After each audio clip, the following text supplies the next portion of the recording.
Saudara-saudari terkasih, selamat berjumpa lagi dengan saya, Pastor Syukri Bagum SVD, dalam renungan singkat minggu ketiga masa Paskah.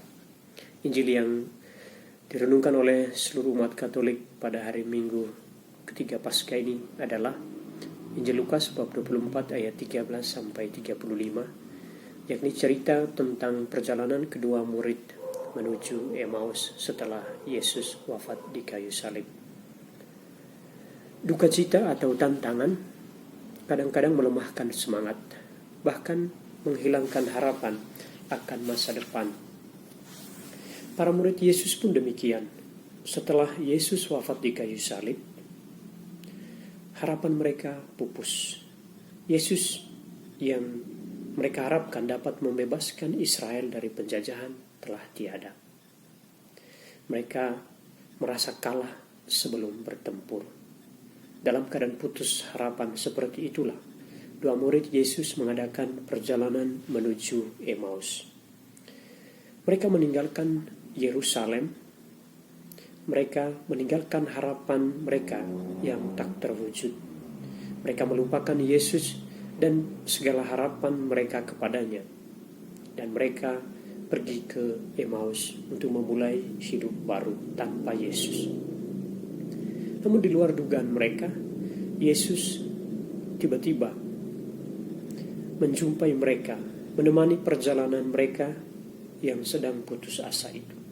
Ia bahkan dengan sabar mendengarkan curahan hati kedua murid yang merasa kecewa dan berusaha memulihkan harapan mereka dengan menjelaskan seluruh isi kitab suci, terutama berhubungan dengan maksud kedatangan Mesias. Penjelasan itu dan terutama kehadiran Yesus memulihkan harapan mereka yang digambarkan dengan hati berkobar-kobar ketika Yesus menjelaskan kitab suci. Kemudian dilengkapi dengan pemecahan roti yang mengingatkan mereka akan Yesus dan menyadari kehadirannya yang nyata di tengah-tengah mereka setelah Yesus bangkit. Hal itu sungguh memulihkan iman mereka untuk percaya bahwa Yesus sang guru mereka sungguh telah bangkit dan bahwa apa yang telah dinubuatkan oleh para nabi telah terwujud dalam diri Yesus. Saudara-saudariku yang terkasih, perjalanan dua murid menuju Emmaus dan kisah perjumpaan mereka dengan Yesus dan berakhir dengan pemecahan roti memberi kita satu pelajaran penting, bahwa Tuhan tidak meninggalkan para muridnya dalam keadaan tanpa harapan. Ia setia mendampingi mereka dalam situasi sulit, putus asa atau tanpa harapan. Ia hadir di tengah mereka untuk meneguhkan dan membimbing mereka kepada iman akan Dia sebagai penyelamat yang wafat di kayu salib dan menang atas kematian dan dosa. Saudara-saudari, dalam hidup ini semua orang menghadapi tantangan dan kesulitan. Tantangan dan kesulitan atau kegagalan kadang membawa kita pada rasa putus asa atau kehilangan harapan. Dalam situasi demikian, orang seringkali mencari hiburan, mencari pelarian pada tempat yang salah. Tak jarang banyak orang mencari hiburan dengan menikmati alkohol atau obat-obat terlarang, narkoba, dan sebagainya. Bahkan orang salah jalan memilih hiburan yang mencelakakan diri atau bahkan merusak masa depan dan kesehatan. Ada juga kita jumpai bahwa orang-orang yang kehilangan harapan, yang kecewa atau putus asa, menyampaikan curahan hatinya pada dinding-dinding media sosial yang menuai banyak tanggapan dari para sahabat atau teman-teman di media-media sosial.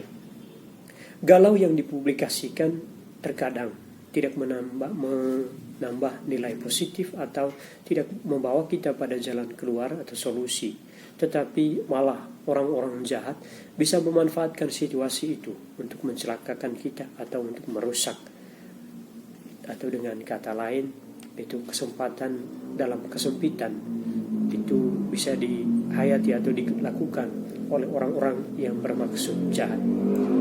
Dari kisah perjalanan dua murid ke Emmaus, kita belajar bahwa sesungguhnya Tuhan setia menyertai dan mendampingi kita. Ia meneguhkan dan mengembalikan harapan kita. Sungguh, Tuhanlah teman curhat yang tepat. Oleh karena itu, saudara-saudari, di tengah kesulitan, kegagalan, dan kehilangan harapan, ketika kita merasa kecewa, hendaknya kita datang kepada Tuhan, berdoa, membaca dan merenungkan sabdanya. Curhatlah kepadanya tentang segala hal, tentang kekecewaan, tentang kebutuhan, dan segala macam hal yang membuat kita terbebani.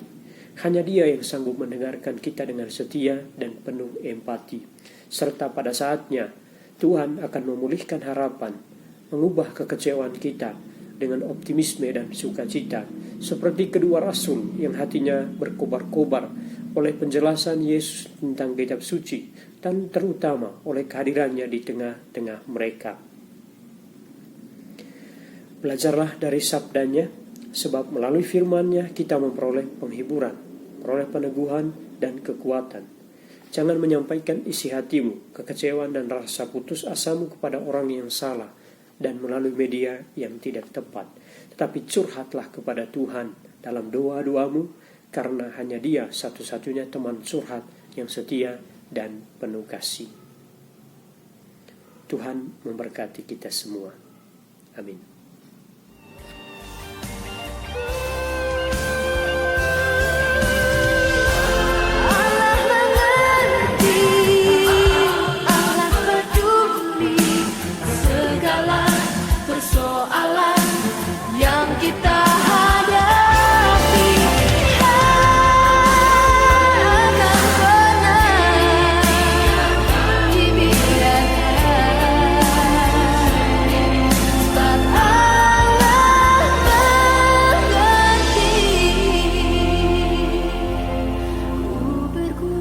Sendiri sebab